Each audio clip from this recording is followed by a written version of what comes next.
G'day everyone and welcome to another episode of Wind Against Tide, and it's that time of year. It's Christmas time. Yep. And what day is it? It's Tuesday today. We've got Christmas Tuesday. In a couple of days, I reckon. Couple of days, and I'm getting very excited for all the rods and reels and fishing stuff Adrian's going to get me. Whatever, Dave. I can already see them behind me. Ooh, shiny gold reels. No, thanks guys for listening to last week, and thanks for the likes and comments, and thanks for subscribing. And if you haven't subscribed, subscribe now.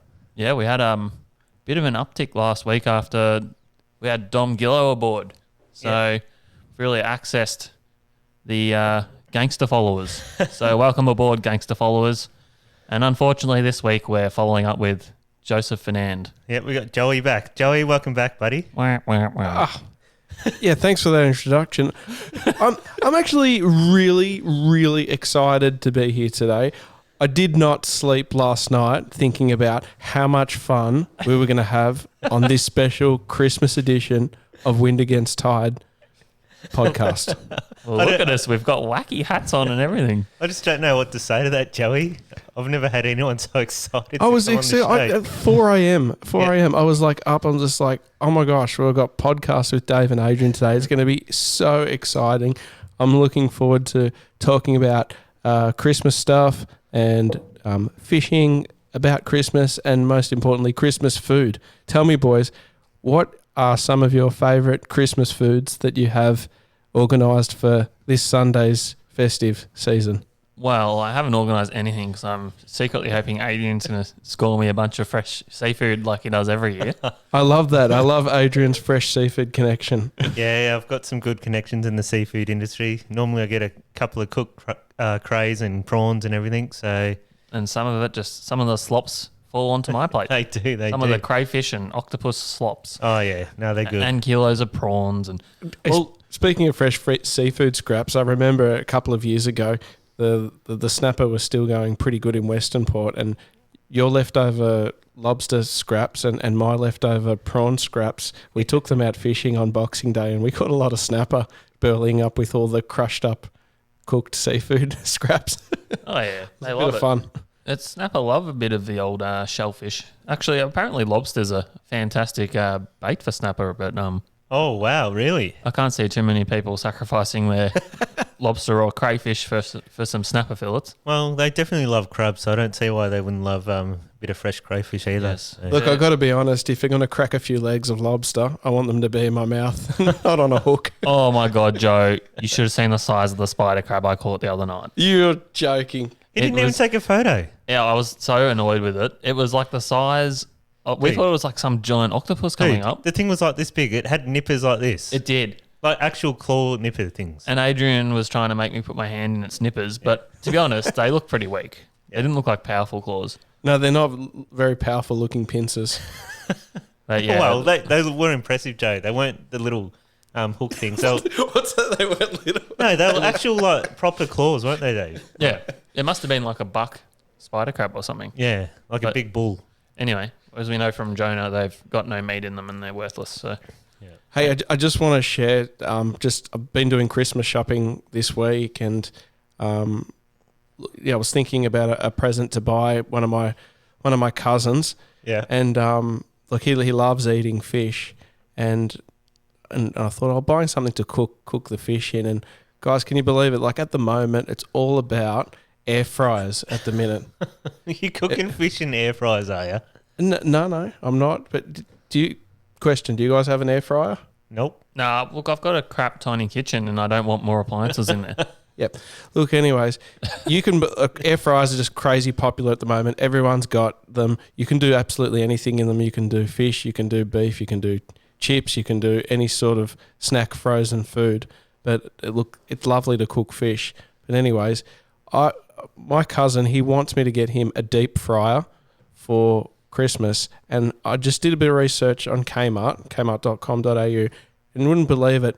Get this, guys, 3.2 litre air fryer. Yeah. How much do you reckon? So what, do you deep fry in an air fryer? Is that what you're talking about? Yeah, deep fryer versus an air fryer. Are you talking about price difference or something? Yeah. Is this a Kmart branded one? No, when this show's not sponsored by Kmart, it's just got to do with my personal observation of what I think's going to taste better. No, but you're asking me how much the price of this air fryer was. Yeah. Was it from Kmart and was it Kmart branded? Yeah, exactly. I think it was $59. Yeah, good reading there. That You ruined it, Dave. Anyways, was his punchline, Dave. 3.2 litre air fryer, $59. 3.2 litres turbocharged. 3.2 litres. Well, But then, just a quick question there. How fast did it go from 0 to 100? I don't know. But pretty much, look, the punchline was Kmart sells a 3 litre deep fryer, which in my opinion, like, who cares about things being healthy? Like, if you want to eat fried fish, like, it's got to be just soaked in oil, I believe. Oh, man. So I thought this was a pro air fryer commercial, but you're saying deep fryer. I'm just saying, do He's yourself a looked at the favour. difference. You want to have some nice, beautiful fish over the Christmas, New Year period. You might catch some flake or catch some whiting or catch some flathead. Go out and buy yourself a deep fryer. It's $29 from Kmart. Way cheaper than the air fryer. It's going to be way more tastier than your air fryer. Okay, Joe. And your arteries will thank you. I've never owned a deep fryer in my life. I'll just use a normal pan or pot and tip veggie oil in, and that's it. Done. Yeah, but then you're left. Then you have to get rid of your oil again. No, The you deep can fryer. strain it back into your bottle. Mm, Really? Yeah. that's a lot of mucking around. You know, one time we reused one bottle of vegetable oil about 5 nights in a row, didn't we, Dave? Yeah, when we were camping, Yeah. that was through necessity. It had a lot of flavouring through it by the last cook up. Yeah, it's very fishy. But you're forgetting with your pricing, the deep fryer, you got to supply your own oil. Yeah. But, okay.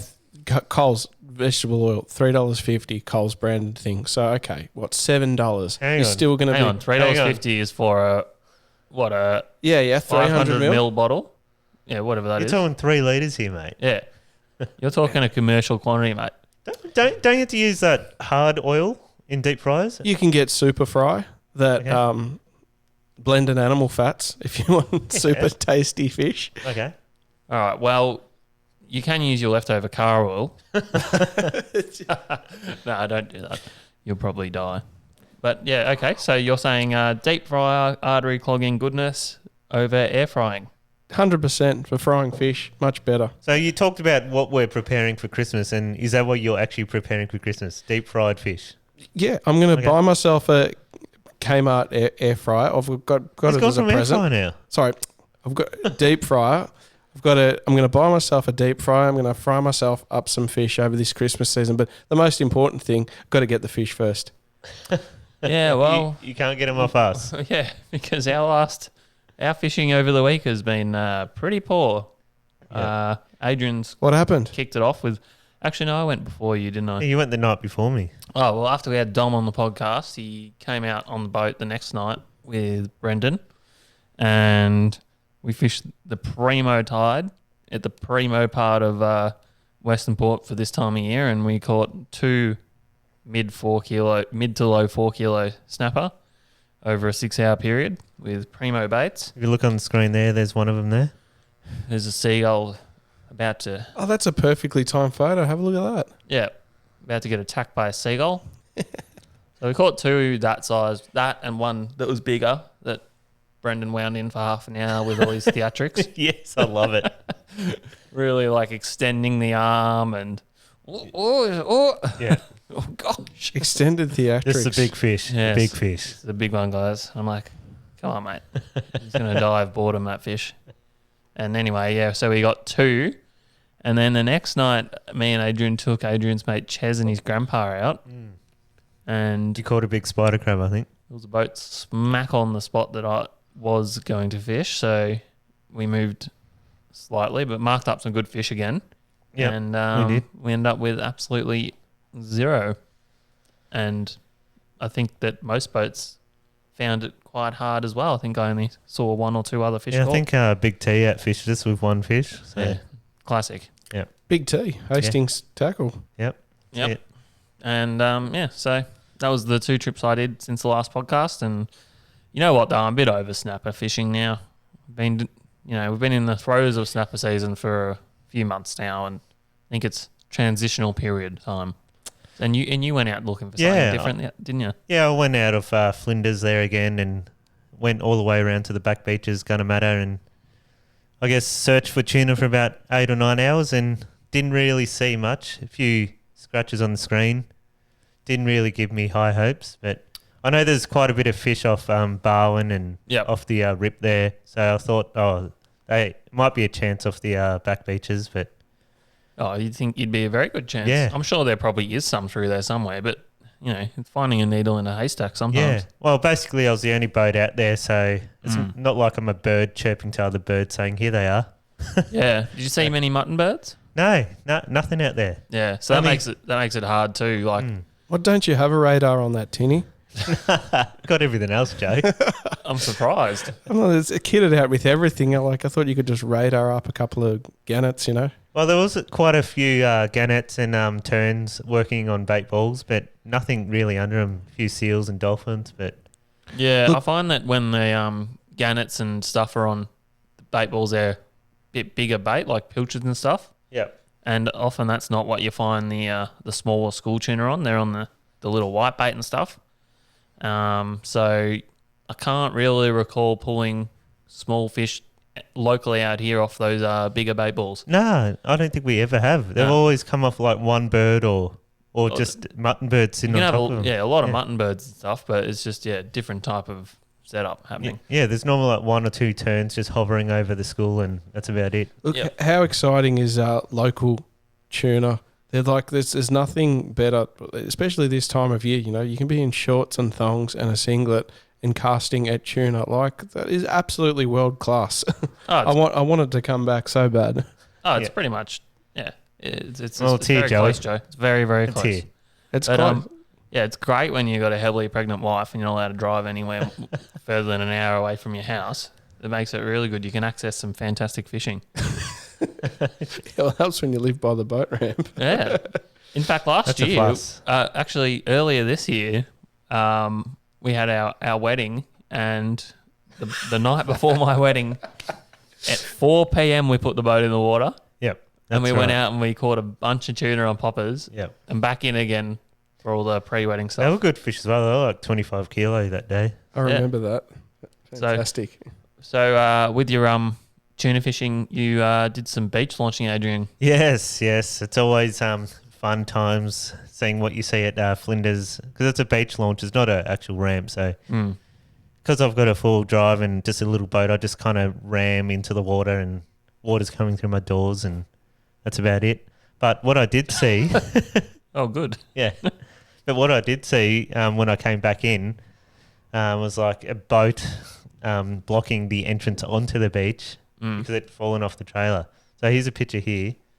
Oh yeah. The old Merc Blue Bland love and life.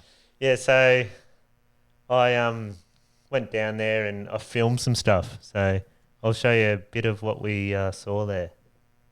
Just bear with me while I find it. I'm bearing. All right, he's got the anchor winch going and the car and the trailer's chocked. So he's got the anchor hooked over the front of the trailer. Okay. So basically, the trailer's off the car. Yep. And he's chocked the wheels on the trailer, so the trailer's not moving. Great. Oh, wait, just fast forward back for a second. So we just broke Joe. Yeah. No. The boat's off the trailer and the trailer's off the car. Yep, because his trailer's one of those ones that kind of bend up. Your classic seesaw. Yeah, the seesaw one. So if you put weight from the back, it kind of seesaws it up. So he had to take it off the trailer. I understand. And so he chocked the trailer so he could tie the boat to the car and drive the boat onto the trailer. Yep. Also assisted with the anchor winch here. So this is where we're at now. Holy shit, that anchor's going to fly. Stop. Oh, it's so sketchy. That anchor's going to fucking catapult. Through the windshield. It's so dodgy. How's the old Mercury? Look at the gel coat. Oh, baby. Look at Joe. Joey loves it. He just said, we're the heroes. Calamari for that. What do you reckon? One calamari? We're the heroes. You're the one that dropped it on there in the first place, mate. I'll take one. Yeah. beautiful for snapper bait tonight. Thank you. Just give me a calamari. We fed that to crabs. Yes. We've added 2 crabs. So, I love fishing off Flinders. It's not that scary of a beach if you know what you're doing. Like, Nah, it's easy. I fish. My uncle's been there for 20 years. We fish there a lot, and he's got the spare tire that's on a The jockey wheel. Yeah, the like the bracket. yeah. And it just clicks down. Like 5.5 meter Surtees, and yeah, we just unhook the trailer. We flick down the spare wheel on the bracket. We can push the thing to the water. Yep. Easy. Flick it off. Yep. Snatch strap to get it out, and then hook it back up. Park up on the beach. Look, that's the way you do it if you're not a risk taker. Like, we've got that set up on Brendan's boat, but we don't use it. We just dunk the cars in. Yeah, basically, my car's in the water. Off. Yeah, if you get longer out of your car. Oh, if you turn them over a couple of years, it doesn't really matter. Someone else's problem. Yeah, fair enough. But That's a good system to sell your car every 3 years, not like Yeah, but you're driving on the beach anyway. You really think you're not getting salt and crap all over your car either way? well. I think that's negligible, and it takes so much longer to unhook. You're definitely safe from getting bogged that way, Yes, that but it's a lot more effort. didn't those fellas get bogged? Yeah, well, but yeah. Brendan's actually here, by the way. Oh god, No, he's not. Oh, Some other world track. But anyway, it's just that just would have been a massive disruption. yeah. So I got a message from Neil, the Squid Baron. Oh, yep. And he Squid Baron? Yeah. So after I posted that on the socials, that video, because it was quite entertaining, he goes, "You're not going to believe it, but earlier they got bogged on the beach as well." So here's a picture that he sent through. so their car is actually bogged in there, and the drawbar's in the sand too. That's Is that trailer off the car at that point? What's going on there? perhaps, I don't know. There's some weird angles going on. Yeah, it's quite crazy. Man, it looks like they've just planted the foot there, and it's just like, go quicker. It's because they've got the hard lid up on the thing, and it's acting like a rear wing, and the downforce is pushing the back down. But I don't even know how you get bogged at that beach because the sand is actually quite firm. It is, So, absolutely. No, you can do it. yeah. My brother's done it. Yeah. But It's a 2-wheel drive thing, I think. But it, no, look, the secret to beach launching is in and out fast, and don't leave the car sitting, because if you get waves breaking around the tyres, each wave makes it sink a little bit more, and then you get that suction downwards. And also don't leave the car running in one spot for extended periods, because the shaking of the engine running can also kind of like shuffle the car down deeper. Oh, well, dear. my beach launch tip is mid-tide. Like, don't go right at the top of the high tide, because that's usually where the softest sand is, and don't go at the dead bottom of the low, because you have to go way back in mid-tide. Having said I that, actually prefer low tide because you can drive forward, turn around, and you're in the water. Like, yeah, but Depends not on dead, the quality of the sand. If it's hard-packed or... maybe not dead low though. I remember I launched there on a dead low tide with my Cootercraft, which is a heavy little remember sucker, that. and it was Walkerville? no, this was at Flinders. Okay. It was so low that like I was reversing and it wasn't getting any deeper, and I had to like literally find like a sand hole to aim the trailer at to get the boat floating. So I believe that. you can do it, but yeah, top of the high tide there, you get a lot of swell coming in, and it actually gets very surgy and becomes a bit dangerous. Oh, and easterly at Flinders, you don't want southeasterly. Yeah, so caution is advised at that location. So Joseph, one of our favourite activities with you is we do a little countdown All right. of various things. This is what must have been keeping me up last night. Oh, hang on. Dave wants to sing his song. Joey knows stuff. He'll make a list for you. Really interesting stuff. It'll be worth the view. Listen to Joe run from number 5 to number 1. Woo! All right. Terrible. That is actually I terrible. wanted to re-record that, but Adrian wouldn't let me. That's terrible. All right, listen up. This week's top 5 is top 5 Christmas fishing locations. Now, the boys had a joke before. They said, "Oh, Joey, you might be out of your depth here," but that's all right. That's why these two boys are here for. We love going fishing between Christmas and New Year. Most people have got 2, maybe 3 weeks off between Christmas and New Year, but the oceans and the ocean can be different fish can be running from time to time, and it's not always the best time of year to go fishing. It's actually not. It's a bit of a transitional period as you come into Christmas. Summer species intermingling with spring species, and that's each of them can be a bit patchy. Yeah, 100%. So look, I've shortlisted a top 5, but look, this could be subject to you've got to do your own research and actually see if the fish are starting there. But these top 5 would be a good place to start if you're interested in catching a decent fish between Christmas and New Year. So right off the bat, I'm going to say, and probably the most obvious one, number 1, I've got Western Port, and that's going offshore. I'll call that number 5. We're going to go from 5 to 1 here. Wow, yeah. Oh, you went... Okay, go. Yep. Everyone pretend you didn't hear that. That's all right. No, Western Port, offshore. Last year we went offshore, Dave. Do you remember that? We went on the 26th. I think we went on Boxing Day, maybe? Yeah, and we failed. Yeah. But there was a reason why we went out there, because between Christmas and New Year, there's always a chance of potentially kings or tuna. And that can be, whether you go out the eastern entrance or the western entrance. As the boys mentioned before, you might have to do some kilometres to find some action, but you're always a chance. I know Dave and his brother have caught big mako sharks between Christmas and New Year in the past before, so offshore Western Port can be a good option. Also a runner-up to that, look, if you don't have a great big offshore boat and you're looking at getting some fantastic King George whiting, you have to say the middle spit between Christmas and New Year. Dave hates whiting. Yeah? No, Boys, that's all right. you got some comments on Western Port offshore between Christmas and New Year? We've sometimes you get like the kingfish do push in early, and we've caught some really nice kings just prior to Christmas. Don't know what it's looking like this year, but always worth a look. But as I said, very hit and miss. I'm sure Jason Taylor's caught a few and kept it quiet. Oh, definitely. But yeah, no, definitely. Always worth setting a trail for if you're into shark fishing, for mako sharks and bronze whales and stuff, and you'll catch gummy sharks and things off the bottom while you're doing that. So it's always entertaining. You get a feed a flathead, so it's always a good day out. You'll get some meat either way. Don't forget the Sergeant Bakers, Dave. There's plenty of them around this time of year. Excellent. That's what you want. Well, one thing I do notice, Western Port offshore guys, and I don't know if you can recall this as well from other seasons, up in that middle entrance there, the western entrance. The middle entrance. The western entrance. Yeah. You ever see like on the top 1 to 5 metres, they've got like the micro bait?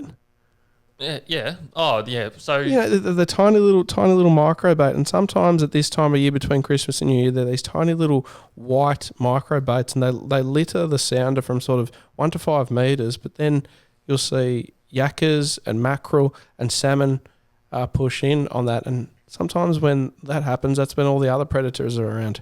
Yeah, well, that's that western channel or western entrance this time of year does tend to load up with yakkers and salmon, like you're saying, Joe. It just seems to come alive with that. It must be that small bait comes in and triggers a feeding frenzy. Yeah, so we'll have to go out and have a look and see what's happening out there. You normally go to the wedding cake to find all that stuff out there in the western entrance. Which one's the wedding cake? Which one's the wedding cake? No, someone once told us out there. It's the wedding cake. He goes, "There's plenty of bait at the wedding cake," and we go, "Yep, gotcha." So now we just call it the wedding cake. Wherever we happen to find the bait out there, the is fairway boy, basically. We call the wedding cake. Yeah. All right, number 4, Christmas fishing destination, Port Welsh, Pool Corner Inlet. There's everything's big there. There's big gummies, big snapper, big flathead, but also the Furno Group Islands. You can go out to the islands there, but once again, subject to what's happening. What's happening out there? You just got to either go out there and have a look and make your own report, or maybe you know someone down there. Look, I've actually always found Port Welsh Pool sharking is pretty productive this time of year. If I had to pick somewhere to go out of for a better chance a good chance at this time of year would probably be Port Welshpool, or actually the Mako Sharks and stuff off Port Fairy this time of year. Yes, some A big dogs bloody, there. Very, very, very there a shark plentiful comp at off there times. This time of year? Not sure. I just know this time of year people go out there and get like 2 or 3 a trip. They Yeah. do the K's. They go out near the shelf, but They Yeah, catch Port like bloody Welshpool. 300 kilo big makos out there. Big dogs. With Port Welshpool there, you know, from what I'm not too sure if it falls this year, but I've remembered in previous years, like between Christmas and New Year, that I do believe is there a full moon cycle or a new moon that happens between Christmas and New We're Year? on the full moon we now. just had the fully. Yeah. Yeah. It's the full So, moon. so it should be new moon by New Year's, basically. So, well, you know, the lead up to the new moon, that's quite good with Kings. Sure. Isn't Why not? I don't know. No, look, look, isn't- the full moon can be average for kings. A lot of fish are a little bit more difficult on the full moon during the day because they're Yeah, they feeding feed at night. under the night. So, yep. Yeah, Welshpool. beautiful Welshpool. Yeah, absolutely. Christmas fishing destination, very good. Mm. You going to be going there this year? Look, I'm just going to keep my options open. I think you have to if you want to be serious about catching a decent fish between Christmas and New Year. That's right, Joe. Okay, I'll take this to the next What's that, location. number 3? Yes, number 3. Portland, the North Shore. Yep. Tuna. Bloody good fishery. Tuna and Kings. In the same schools. Yeah, Christmas and New Year. Look, I had an amazing session with Rob Prinz and Sean Hildyard on the 7th of January 2021 this year, and it was like full National Geographic style. We had it like a slight swell, and the sun came out at quarter to lunchtime, and we just saw acres and acres of tuna, but like they were just like football silhouettes just in the waves, just little black footballs, and they were just acres of them. And Did you catch them all? Oh, we had a great time. It was back to like what I was saying before, you know, short singlets and thongs and casting top water for tuna. 7th of January, absolutely brilliant. The North Shore at Portland, and sometimes there's kingfish mixed in with them. Well, yeah, the kingfishing there can be exceptional. All mixed in that water and it's crazy. A lot of people in other parts of the country won't believe that we get our bluefin tuna, and sometimes these tuna are up well over 100 kilo, and they can be in as little as 7 10 meters. meters. 7. Oh, you've outdone me. No, it was 17 metres. We caught them in. I've this seen time. them in the North Shore in 7 meters. I Yeah. believe that. It's funny because last year there was a real good kingfish bite off the surf. People were catching them from the shore. They're casting surf lures from the shore and catching these big meter kings. Yeah. And Well, yeah. and it was only like a week or 2 bite, and people were smashing them. So it doesn't really matter how deep the water is. No, well, the fish don't care. No. As long as they've got water over their heads and there's bait for them to eat, they're going to go in there. Exactly. Yeah, I'll go on to the next location. Look, I know you boys have been preaching this a bit, but it has been a late snapper season this year, and what's not to say that the snapper fishing's going to be excellent between Christmas and New Year in Port Phillip Bay this time. Oh, yeah, well, it hasn't slowed down yet. It looks like it's still going really well. You know, just off the top of my head, I'm thinking of, you know, locations like, you know, the 20-metre line off Mornington, all down there surely must be good for the next couple of weeks. I'm still waiting for Dave's mate Phil to catch one. He's been trying hard in Port Phillip. Phil's got some. Has he? Oh yeah, he has. Yeah, with his mate. Bloody weapon. 'Cause it's been a tough season in Port Phillip. Yeah, what has it? No, well, at the start has. No, Port Phillip's been amazingly good. Oh, I thought. Now it is. Yeah, it's been incredible. Like Did- every didn't charter really- boat I see. Yeah. I saw Calvin Bertocchini skippering real time this morning. Did ya? He was, I didn't actually see him physically, but he was back at the docks at 6:30 a.m. I'm pretty sure. Like back, tied up, bagged out at 6:30 a.m. with That's a crew crazy. of like 6 people. Job's He's done. back at Carrum Ramp at 6. So that's 3 fish over 40 centimetres per person times 6 people or whatever it is.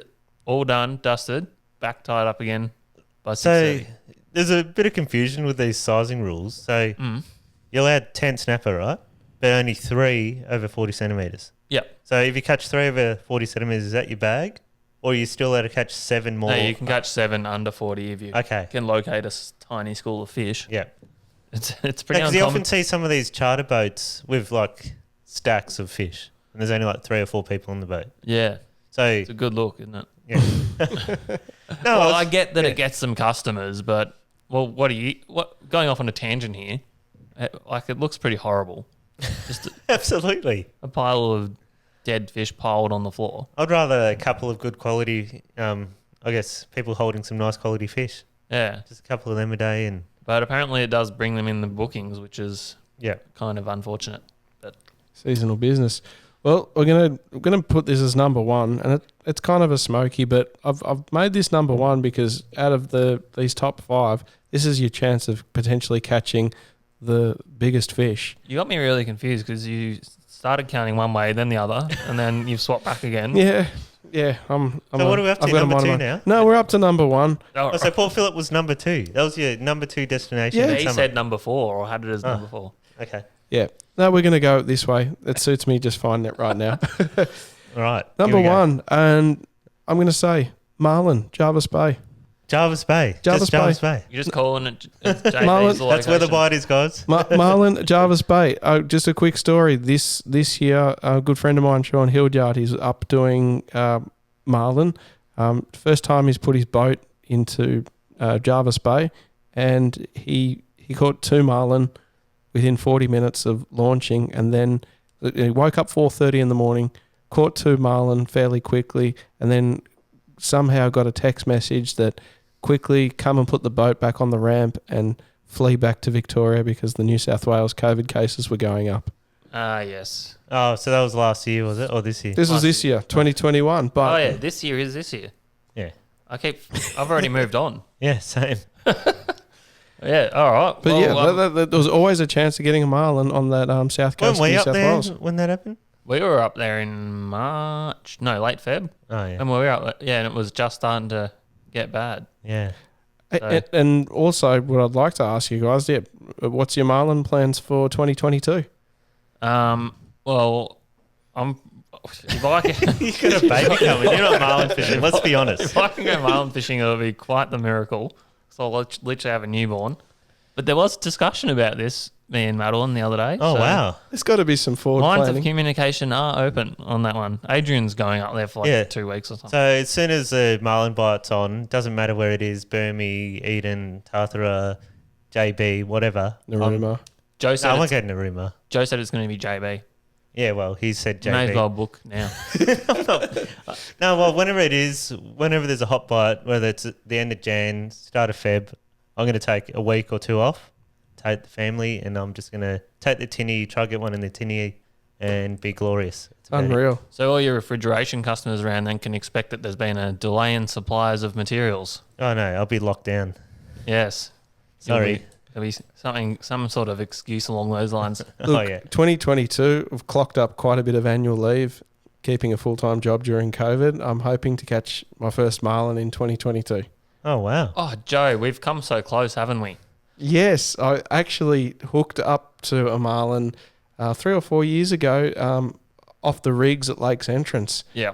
That was quite an experience. We were skip baiting. I was on board with Dave and Winger at 80 or 90 Ks out, and we were skip baiting around the oil rigs. And yeah, by jingos, we hooked up. By jingos. Bad jingles. we hooked up, and I was on for about 5 minutes, and that marlin just shore through that It was Leader. 200 pound. 200-pound leader. It was just like a hot knife Joey, through Which butter. was an error. Joey, I feel you, brother. Do you know how many marlin I've lost in my life? How Like many? through every single way you can think of. Really? Yeah. Leaders popping, mainline snapping, hooks pulling, hooks bending, hooks, name it. That one Whatever. with Joe was actually quite a magnificent bite, though. Yeah. Like, came in on the rigger. Joe spotted it first. I don't know how. That he's was like, pre-laser eye surgery too. I know. Bloody hell, it must have been obvious. And It was like right there. it was. His fin was flapping around. Joe's like, oh, there's a marlin on the skip bait. So I actually grabbed the rod and like hand fed it the bait. And Yeah. it just climbed all over it. And that was very acrobatic. And then sadness. But Yeah, sometimes you just got to give it a bit more line on those skip baits just so I can swallow it properly. And Oh, then, it was hook good. Oh, Don't was you it? worry about that. Oh, we had it on for Oh, ages. yeah, true. The line, the leader snap. We were trying to be, well, I'd rig with 200-pound Jinkai. Was it which isn't great for- fluorocarbon? No. No, that's probably why. You know what? I don't think it, like when you're skip baiting, most of your leader is out of the water. So 100%. I question whether it matters at all No, what pound leader you're It doesn't matter, especially if you got some good outriggers. Your line's never even touching the water. Yeah, because I'm pretty sure the next trip, me and Brendan put like 400-pound leader on our skip baits and Yeah. we got a double hook up. Yeah. So Even live baiting, they're not looking at your line. I don't know. I reckon You you're reckon? live baiting it does make a difference. Okay. They got heaps of time. Sorry. They're You're so so- hungry. They Well- just bloody dash and crash and eat. You got a lot of time to look at the bait and stuff when you're slow trolling. Slow trolling, yes. I'm talking about pitching. Oh, pitching, Yeah. potentially same thing. Okay. But Gee, I've been for Marlin so many times, and oh, are you serious? Yeah. who's that? It's a fuckhead. Nah, Brendan. That's actually really infuriating. Yes. So that's Brendan Wing beeping like an arsehole. Anyways, I've been for Marlin so many times, and I haven't caught any. I think you just have to be ready to go when they're biting. Simple as that. Oh yeah, and then that goes with all sorts of fishing, and yeah. So that was number. That was his number. That's number one, guys. Yeah, Oh. marlin fishing. There Yeah. it is. Merry Christmas. I hope you catch it. You're able to maybe utilize one of those locations and get yourself an awesome fish between Chrissy New Year break. Yeah, I'm pretty happy with that list. Have I rejuvenated you, boys? Not really. Well, I wish that I could go out for one of these long distance trips and follow the bite, but I'm a little bit hamstrung at the moment, so yeah. we'll see what happens. But Look, Yeah. they're not all mega far locations. Yeah. yeah, No, not Well, really. There's probably one I might add to that. Yeah. Being that I think I'm a silhouette again. By the way, our lights No, have you're just, all right. our lights just went off for some reason. Uh, But I would probably add to that Marlow Kingfish, yeah. which traditionally has, when we've had some pretty epic kingfish seasons there, it's been this time of year. So on the offshore reefs up that way. Yeah. But it's dependent on water quality and fish movements like anywhere else. But when it all lines up, that can be a ripping area as well. Only problem with fishing this year is everyone's got time off as well, so you're fighting over same patches of water.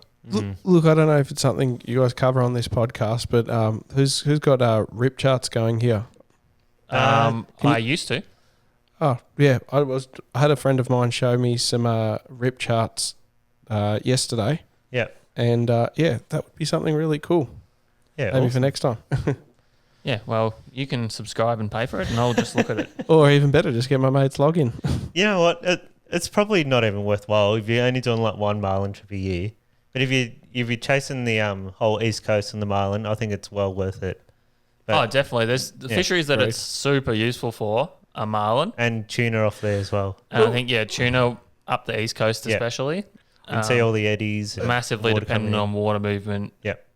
currents and all that sort of thing. Yeah, well, I just want to get you guys' opinion on it. I do remember at one point in the game, a lot of the tuna fishermen down here in Victoria were looking at the rip charts for winter. Any value in that, or no relevance whatsoever Rib charts for what, sorry? for bluefin tuna on the west coast? And a lot of the tuna fishermen were like, "Oh yeah, there's a cold up well in Yeah. here." It's like trying to relate it to marlin. Arguments for or against. Everyone reckons they see patterns and stuff in that fishery, which is very close inshore. But personally, I think they can be kind of anywhere at any time. Although I will say, I think sometimes with the big bluefin, they will come in on a push of nice, clean blue water. And then when they find the bait stacked up, they hang around and they'll hang out in. They're happy to hang in the green water. But I think the bulk of the fish are kind of on that blue push. Yeah, I agree with that. But yeah, then again, with the black marlin, they'll just follow the bait even right inshore up against the rocks and everything. So, With black marlin, they seem happy to be in the Yeah. greener water as long as there's the bait there. for greener, them. colder, doesn't matter, warmer, whatever. I've really been thrown by Brendan beeping at us. I'm quite infuriated, I must say. What's he even doing here? What business does he have here? Has he got an appointment? No, he's just been an obnoxious flog. Yeah, so anyway, Moving on from... Thanks, Joe. That was a bloody ripper top 5. Oh, you're welcome. Play us out, Washo. Where is it? Hit my button. Joey knows stuff. He'll make a list for you. Really interesting stuff.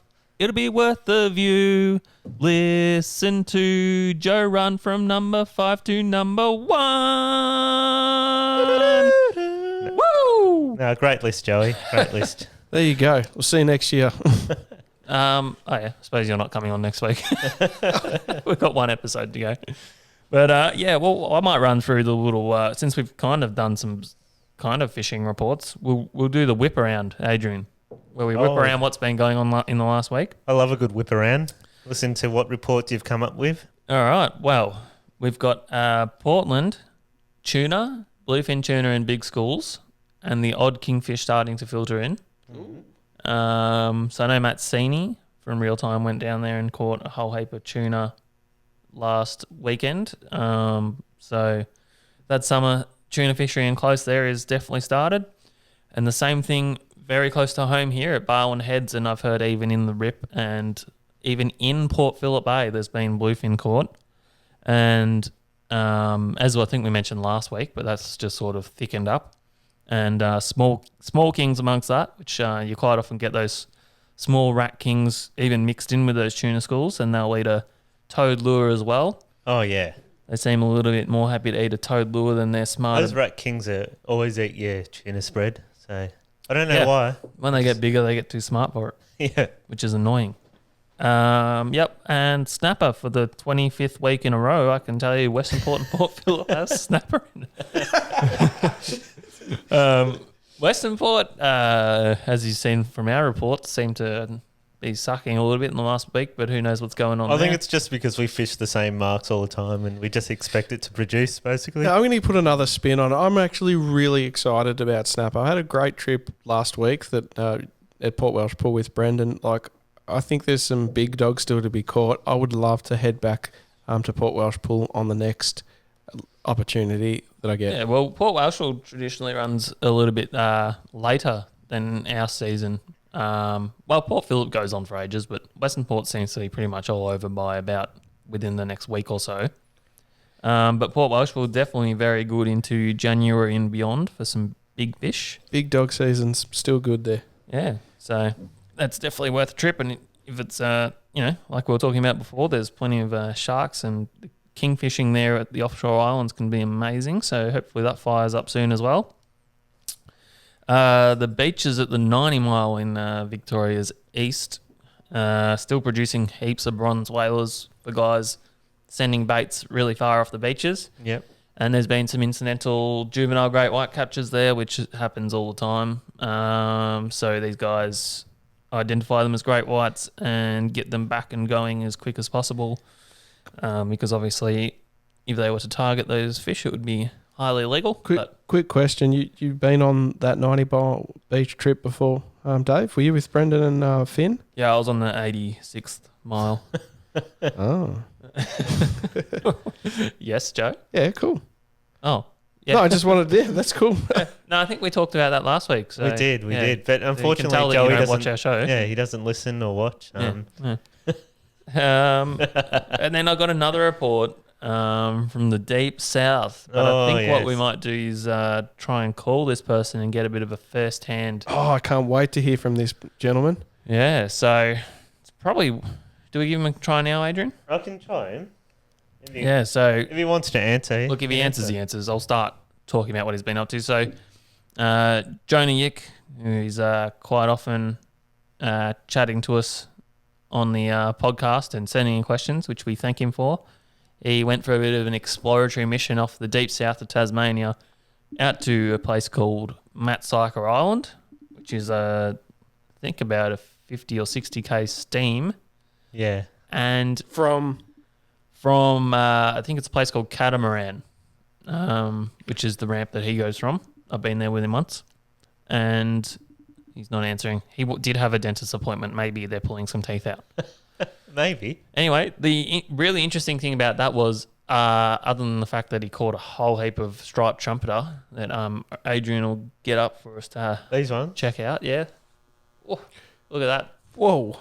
There's a jet ski all the way. That's the really interesting thing about it was his mate in his jet ski followed them out there like a maniac. That's crazy. That's a long ride on a jet ski. Yeah. Tell me something. They're actually called Tasmanian trumpeters. Yeah, Tasmanian striped trumpeters. Yep. You can catch them off Burmese and all that as well. And New Zealand, I believe. Yeah, I don't think they're called Tasmanian trumpeters there. Do they ever get trumpeters off the west coast here? Yes. Yep. Off Portland? Off Portland, yep. Yep. And off Lakes Entrance. Yeah. So they are quite widespread, but definitely the most established fishery is down there in Tasmania, where they have an open and closed season, and it's quite a targeted species. So Hopefully we can get him on the phone. I'd love to ask him a few more questions about that.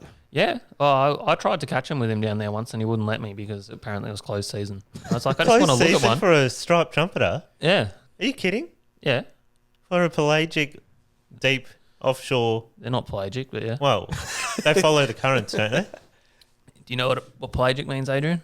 Well, yeah, they move around. And They're not. no, but you know what I mean. They're not residential. They move around. Well, they're gathering down there in numbers because they're spawning, just Yeah. like our snapper. So there's an actual closed season for Yeah. offshore species. Yeah, which I think is around springtime. So they must have just opened up recently. Don't quote me on that, but I know when I went down there, it was like, was it September? Something like that. We weren't allowed to catch them. But apparently, yeah, down there at Matt Syker, it's quite amazing striped trumpeter fishing. And yeah, as you can see there, Jonah absolutely destroyed the population, catching them on jigs and all sorts of stuff. Apparently, they fight really good. Yeah, they look like that. And they look really tasty as well. Apparently, they are. They look pretty ugly, though. I actually don't mind the look of them. Nah. Well, they're not. They're kind of just like brown poo fish. Yeah. Very highly sought after brown poo fish. Yeah. So yeah, that's what I've got for you for my whip around. Oh, So- beautiful. Oh, we also went Christmas cruising on the weekend on Saturday yeah. night. Oh, that's a good trip. Yeah. We actually got a really good feedback. Like, we got lots of people message us because we put a few stories on Instagram, and we had quite a few people message us saying, "Oh, should have told me. I would have brought my family in my boat." And so next year there could be quite a big fleet of us, I guess. Well, I've been doing it for about 4 or 5 years now, and every year another person tags along. And Joe came with me last year, actually. Yeah, I enjoyed that. And it's cool. It's like a little hidden Venice canal type system. I've never been to Venice, but No, I've been to Venice. I'd agree with that. oh, good. Where the house is sinking. It's really Cutter? funny because there's some real amazing setups, and you get real close to the house and start taking selfies, and then you just hear someone lurking in the dark saying "Merry Christmas," and it's basically someone just standing there, I guess, inhaling all of the good comments from boats passing by. It's almost like when you catch a good fish during the day and you put it on the socials. And you just kind of hover over it and see what people say about it. Yeah. And this is what these guys are doing in person. Just lurking in the dark and just Or listening. they like my display. Yes. Hey, there's a shitload of effort that goes into putting up all those lights and Mate, there's also ornaments. some terrible ones. There's this elf tent thing. Did you see that? No. There's like all these random tents on someone's yard, and basically a dolphin light shoved in the tents, and that was it. What? Oh, Yeah. well, at least they put some effort in. I haven't got any lights up at home, so I can't talk. No. But I think if you're going to commit, you got to commit, don't you? Yeah, I reckon. But yeah, no, recommended activity. But actually, that brings me to another little segment because I was getting pretty pissed off. At Brendan. Oh yeah, he grinds my gears. But I was getting my gears ground by people, and not just on this occasion, but people who run forward-facing spotlights on their boats and blind everyone else on the water. Oh, that's bloody terrible. I bloody hate it. Yeah, so that brings us Can't to remember which our one it is. next Oh, okay. Here we go. No, that's not it. Did we not label that one? Oh, no. It's so To amateur. Peter Griffin for You Know What Really Grinds My Gears. Thanks, Tom. You know what really grinds my gears? Oh, God. It's terrible. Well, what's grinds your gears, Davey? Piss poor preparation. Yeah. for podcasting. Yeah. Grinds my gears. No, yeah. So it's people in boats, right? And you guys will be aware of this. It's actually illegal to have a forward-facing floodlight operating on waters in Victoria. And people may not realise this, but they aren't really helping themselves at all, because when you have no lights on, your eyes can adjust to the dark and you can actually see pretty well anyway. Yeah. And you're actually lessening your vision because all you're doing is lighting up a small area in front of the boat. Most of the time it's getting vapours off the water and just, you can't, the light's not travelling any further than a couple of metres. But that's not what's annoying. I mean, like, yeah, if you feel like that's helping you, then that's great. And I can imagine in some very remote locations when you perhaps navigating through some bommies or some rocks or something like that, it might come in handy. Yep. But like I said, it's actually illegal in our waterways. And when you're another boat on the water, those spotlights, they travel for so long, and you can't, if you're driving towards them, you can't see anything, and it becomes really dangerous. And it's exactly the same when you're launching at the boat ramp and people leave their headlights on as well. I hate that. You can't see the dividers in the ramp at all. Yeah. Can't see anything. So that's actually even worse. Headlights on cars, because they go down the ramp and the angle of the headlights goes straight into your eyeballs when you're trying to reverse your own trailer and you literally can't see a thing. So, yeah, that grinds my gears, Adrian. What grinds your gears, Joey? Got anything that grinds your gears? Nothing? No. Poor boat foods Yeah. preparation. Yep, I tell you what grinds my gears, launching the boat and getting your socks wet and you didn't bring Your it. socks wet. And this instant fishing trip ruined. If you don't have a spare set of socks or you don't have a towel to dry your wet feet, you can... So What have you got socks on when you're fishing? it's a comfort thing. Oh. Oh, Well, you've got gumboots and socks. How are your socks in the middle of winter and you're tuna fishing and it's like, oh, just unhook me, Joey, and then you dunk one of your feet in the water Oh, yeah. and then you've got no socks and you've got no towel to dry your wet feet. It's horrible. Joe's a real creature of comfort, though, Adrian. When we go tuna fishing, he wears like snow gloves, Snow like gloves. little mittens on his cute little hands. Yeah, but they quickly get pinched off as soon as I take them off for like a second to let them cool down for a minute.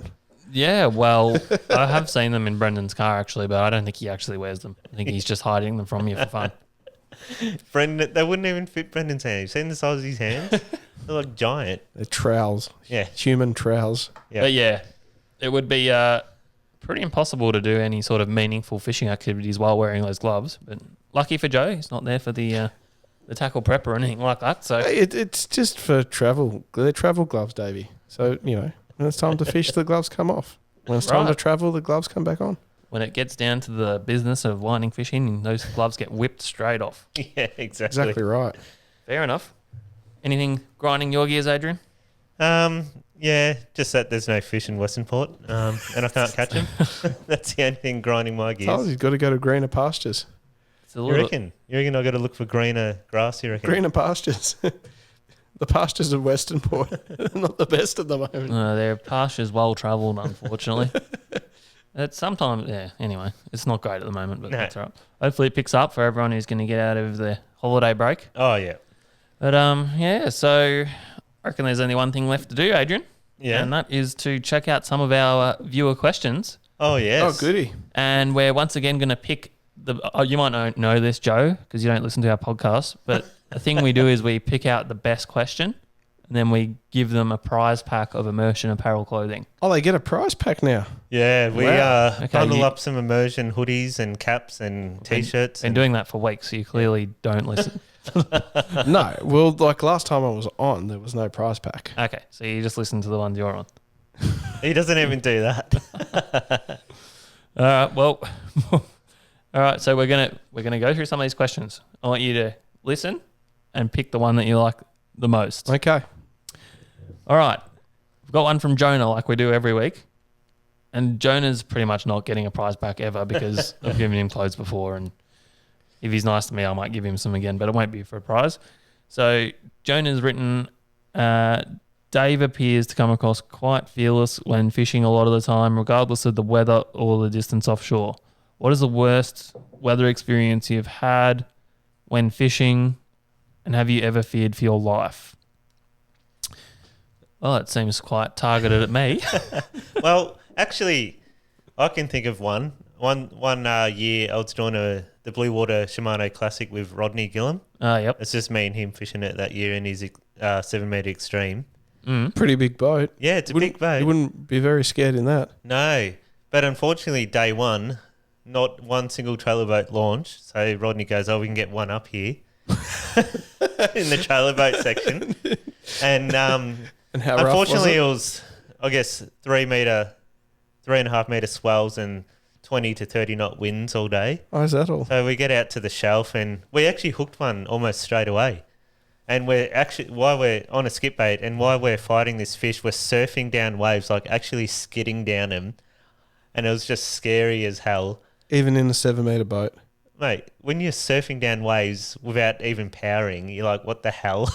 You Yeah. got no control. And that brings back memories like that was actually scary. Did anyone throw up? No, it was only me and Rodney. Did anyone throw up? No. I actually find I get more seasick in that slow, long rolls on a calm day because you're not really, I guess, weary of what's going on. But with the strong winds and big swells, you can actually see what, it's up and down and all around. So. Yeah. Well, actually, it's funny because some of the roughest days I've had have been off Bermagui, and it's not even that it's traditionally a super rough area, but I think because we don't get up there very often, we kind of push our luck a little bit to fish as much as we can. And also because it's a pretty short run to the fishing ground, so you think, I'll just punch out there, it'll be right. Yeah. And, I've had some super rough days out there. But, Jonas is sort of saying that I can be a little bit fearless with the weather, but I think I'm pretty calculated. Yeah. I really don't fancy dying at sea. And I know our boats are pretty capable, and I don't think I really push them anywhere near their limit. But I've certainly have been in some pretty horrible conditions, and the boats have handled them really well. Couple of examples off the top of my head would be down at... Actually, this one wasn't even a very windy day, but I was out with Brendan one time off Portland, and there was a genuine 10-metre swell running. A genuine 10 metre swell. I think I was on board that day. Yeah, Joe was there. It was Lofty, crazy. Marty, Elal. It was actually 5 on board. We crammed a lot in, and that was incredible. Yeah, we had Joe and Lofty on each side of the boat, like projectile vomiting, like vomit outriggers. Vomit outriggers, Adrian. A self-burling boat. No, I've never seen anything like that. Like exactly what Dave said. Like I think it was like a 10 metre slow swell, but it was like... That's crazy. 10-metre walls like that's of water. how slow it was. Yeah. And But there was no chop on it. It was like giant swells, Yeah. but there was no wind on it. That's the one that gets people. But if there was the slightest bit of wind, you'd be dead. It was Exactly. so big. Yeah. But yeah, so other than that, there's been countless. Is it Warrnambool? Yeah, Warrnambool. Yeah. Warrnambool's famous for the big swells, though. Well, that whole coast. Yeah. It's a massive fetch of water, and there's not really anything between that and Antarctica, and Nah. the swell just gathers and gathers and gathers, and then crashes into the coast. Yep. And as Joe likes to say, they don't call it the shipwreck coast for nothing. They sure right, Joe? don't. But yeah, other than that, there's been countless of times in super rough seas where I've had to punch in and you end up getting bashed to death the whole way in. One of them would have been off Lake's entrance. Yeah. We try to pick out whether really... Well, speaking of Lake's entrance, we do have a question for that too. We'll whip through that one in a sec. Yeah, but being so far out, we do try to pick our weather really, so there's a big, nice, calm weather window. But I did get kind of caught with a unexpected wind coming up out there one time in my old 18-foot gunshot, and I reckon it took. We were 95k out. It probably took us I don't know, close to 4 hours to punch in. By the time we got back in, it was dark. And there's a bar crossing there, and you don't want to be going through a bar crossing in the dark, but we did. And I just remember looking at that map, and the shoreline just seemed like it was never, ever getting closer. Yeah, right. That's massive- crazy. Yeah, but so I think that I'm pretty careful with my weather picking. There's definitely guys that go out in some weather that makes me question their sanity, and I think that I pull the pin a little bit earlier than they do. But There's the Warrnambool breakball there that we're talking about. Yeah, that was on a day, I think it might have been a 5.5 metre swell day, Warrnambool breakwall there. And some pretty amazing pictures. I had a friend of mine down there that sent through. She was having breakfast on the restaurant there by the right wharf. on the breakwall there.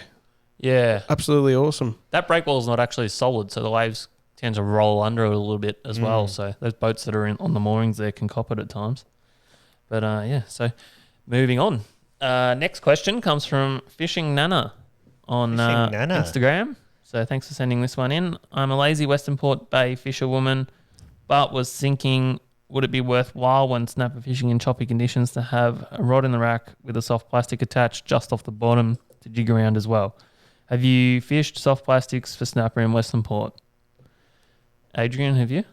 I actually have before on slack tide and silver leaves, and I got I think a little 2 kilo snapper on slack tide. That was the only time I've tried it. But I know you have actually done it and had success. Yeah. So it's probably something I haven't done enough of recently, but a few years ago we used to do a bit of it, and it definitely works quite well. To leave a rod sitting there mid-tide in the rod holder, potentially you're going to need a fair bit of lead, and also you got the problem with weed coming through. So I think maybe actively working the bait's probably the go. And there is definitely areas in Western Port where we've had success, even with like your traditional drifting and casting style. Yeah. And one of those is Coronet Bay up in the shallows there, 3 to 4 metres. Not much current comes through there. And we've caught some nice fish there on squidgy wrigglers, or I suppose you can try whatever variety you normally use, but that's what we were using at the time. Yeah. And even up off lice hearts around the tide changes, casting plastics around will get your fish. But it can be a bit tricky in Western Port fishing with plastics, but they definitely do eat them. I suspect trying something like jigging with the heavier jigs could be productive as well. But definitely worth a try. Probably not the optimal way to be catching snapper in Western Port, but if you want to give yourself a challenge, then definitely give it a go. Yeah, right. No, that sounds great. You giving it a go at all, Joe, or? Not in Western Port, I can't say. I do remember Winger back in the day. Definitely used to give it a crack. Definitely thought of some times there. Thinking about tea tree competition, 2011, 2012. There was a mega snapper bite off Coronella. I think where we were trying some plastics there, and exactly like you said, that not too deep where you'd be able to work it and not have to worry too much about the tide. Yeah, right. Well, there you go. All right. Thank you for that question. And moving on to the next one, we've got one comment from Ashley Wilson. So this is a biggie. Thanks, Ash, for taking the time to write this one to us. So a couple of questions for the show tonight. When you boys go fishing together, who gets first fish and why? Do you share rods or only catch the fish that hit your rods? What's the golden rules on boating etiquette when taking guests out in general? Should they get first fish? Contribute to the trip by with cash or helping clean the boat? Is there expectation, or do we do it because we love it? Would love to hear other people's thoughts on this. I love taking people out and getting them fish and don't ask or want anything in return, but I know others that do. But after a spell of slow fishing, I'm keen to get on the first buckle. So, well, That's a loaded question. It is loaded, but We'll get you- I know where he's coming from here. Yeah, I do 100%, too. yeah. 100%, yep. look, there are people that are a lot more stringent with their fish allocation and the way they do things. And Resources allocation and liability. yeah, Well, I personally reckon because we don't have, that's your rod, that's my rod. Whoever's bait we're on at the time, we use their gear, and there's normally a set on that. So if you're taking someone out, it's normally say, oh, you can catch the first fish. I don't really care. I've caught a few this year. So Well, yeah, like I think we touched on another podcast we did. Like a lot of the reason we fish, and it sounds like we're on the exact same wavelength here, Ashley, is to see people having that feeling of catching a big fish or their first of something and the joy that they get out of that. And we honestly couldn't care less who winds it in as long as someone on the boat's, someone as long as someone on the boat is landing it and, you all share in that feeling of euphoria. So in regards to cash, like we certainly don't keep like a notepad and add stuff up and then divide it. Whatever, And, Dave. I've seen you pull out your little black book and go, oh, yep. Took Adrian out fishing. Bill was $25. yeah, no, definitely. No, $10 to his that. name. My favourite Dave Standing moment is at the Crib Point petrol station when petrol, I think, might have been up around $1.80, $1.90 a litre, and he's filling up the boat and he's like, "Stop drinking, damn it!" The pump was like $320. Yeah. I was like, "You poor bastard." Oh yeah, but yeah, I never really ask people for money. If people want to chuck in some cash, then I suppose that's good etiquette on their behalf. And Yeah, usually what? I'll still be too polite and I'll go, "Nah, don't worry about it," even though I desperately need that money. I actually find it more of an insult. Just say you've put about $300 of cash in the fuel tank, and then at the end of the day, someone gives you a $20 note. I feel like that's an insult. Yeah. Just give me nothing at all. Like $20 is just saying, "Fuck you," basically. Yeah, well, some people just are a bit blind to it and they don't know any better. But Look, I love that question, and I think part of the reason who we pick with to go fishing, you generally hang out with a bunch of people that sort of like the same things and that are on the same wavelength as you, and there's kind of an unwritten law. But maybe for people that have just started to own boats and they want to bring people out and whatnot, I think it's just important to align yourself with people that would think similarly to you. well, you're not going to get an invite back if on the boat if you're not helpful and you're not pulling your weight. And you won't know why. But you know what? If it's a young person coming on the boat, I don't let them give me money because when I was younger, a lot of people took me fishing and didn't expect any money. And I feel like it's a good thing to pass on. And I always let them obviously wind in the majority of the fish as well because they might not get the opportunity that I do. And I want them to get hooked on the sport like I am. And then they can grow up and enjoy some of the stuff that I've enjoyed. And then one day they can pass it on to another kid. But where he's getting at, when there's a slow spell in the bite, that's when we get a bit competitive and we push each other out the way to grab the rod. Yeah. 'Cause I've heard stories where Dave and Wingo like full on have punch-ons over rods and stuff. Oh yeah, I've been involved in a couple of them. Yeah. Yeah, I think when it's the crew you go with regularly, though, you can get all kinds of get up to all kinds of mischief. Oh, yeah. But like I said, when you got greenhorns on the boat, I think you want to give them Oh, 100%. the best opportunity you can. And I think Ashley mentioned washing the boat there. Yeah, it's always you should always offer to help and at least try to help.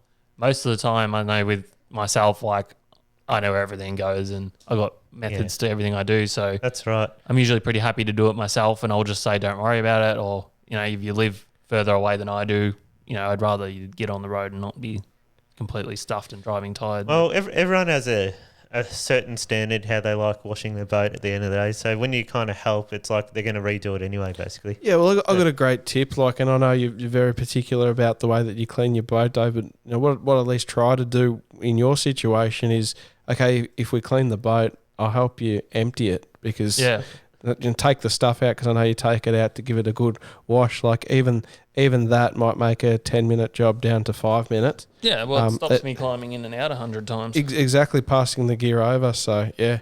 Yeah. Well, cracking question. Hope that answered really your good question, Ashley. Because I reckon that's a great question because a lot of guys do come in, I guess, that situation where there's two sides of the coin where some people go, you fish your own rods and whatever. But I actually prefer that whoever owns a boat has their rods because they know the rigs are done right. And if there's a dropped fish, it's on, the skipper. I can't stand that I own this side of the boat and you own that side of the boat. And then if every fish comes off my side of the boat, I'm winding every fish in shit. That's egotistical. Yeah. All right. So moving on. Next one we've got on YouTube. So we've got one from Bozuka. Loving the podcast, guys. It's always a good day when you upload. Thanks, mate. Just wondering if you guys reckon that if live baits or my screen's so broken on my phone I can't read. Hey, hang on. Yeah, I've got it right here. Live baits and snapper can really make a difference, or if they eat anything if they're in the mood. Cheers. I think that with our snapper and gummy fishery, it's probably detrimental. Snapper and gummy's very much a scent fish, so if you have a dead cut bait, they're going to be able to sniff it out a lot easier. Live baits often just tangle up everything. They get weight on them and drown and die anyway, and then they're just spinning in the current. So I think a smelly cut bait where we are is probably going to be more effective than a live bait. Yeah, tend to agree with you there, Dave. But I do recall one time out at the 20-metre mark at Mornington, and there was snapper on yakkers. They're actually beautiful arches under yakkers, and I had some sabikis on board, and we were catching little yakkers. They were the perfect bait size, and we're literally just whacking 4-0 hooks through them. I don't think we're even pinning them properly, and they were getting annihilated straight away. Yeah, well, it's one of those rare instances where maybe a live bait would work, but I know we're talking maybe 9 times out of 10. I tend to agree with your theory there, Dave. Yeah, well, I think Port Phillip's one area where it probably could be effective because there's no current, which means that you can more effectively have that bait swimming around live for longer. Which means no giant weed going down your line and drowning your fish.